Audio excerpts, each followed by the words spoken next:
All right, you guys, this is a short video. Although this is a lot of information, I just want to give you guys some information. You're going to be hearing the word DAO in the NFT space. And I don't know if your project, if you want to do a project that requires a DAO is a decentralized autonomous organization.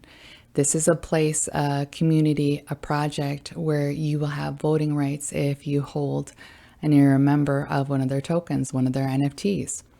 So let's get a little bit into DAOs. A DAO is transparent rules written in code and implemented inside of a smart contract. If you want to learn about the smart contract, make sure you watch my other videos on this of what's a smart contract. I wrote down some information about DAOs to make sure I get this information correct for you. So, and this is just an example with the NFTs.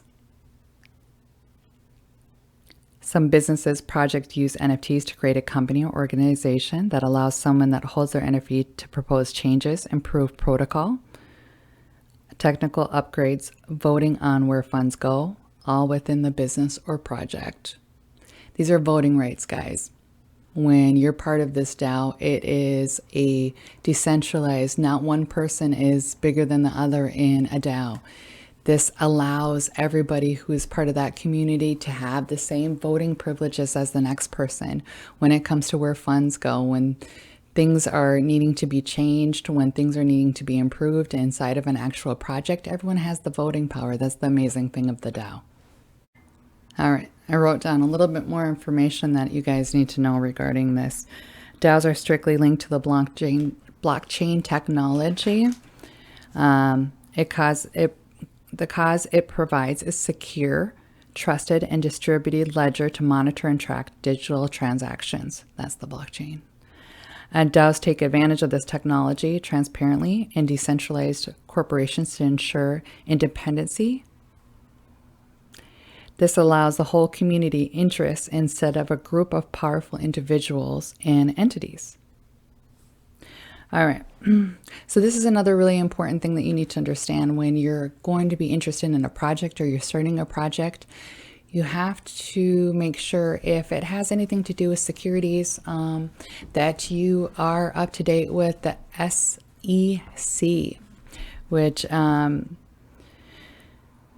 is extremely important because I'm seeing a lot of projects that are not making sure that they're following guidelines and just promises, making these promises of making passive income and not following regulations with the SEC. And that will be a problem. So if that is a project that you're thinking about doing or investing in, make sure that they're following these kind of guidelines. Okay. The last clip that I'm going to put in here is just going to be steps on creating a DAO.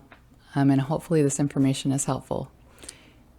If you do find my videos helpful, make sure you like and subscribe. I really appreciate it. Let YouTube know that this information is helpful and that people should be listening to it. And hopefully the next person will get the information. Hopefully this helped you. If you had questions regarding a DAO, have a great day.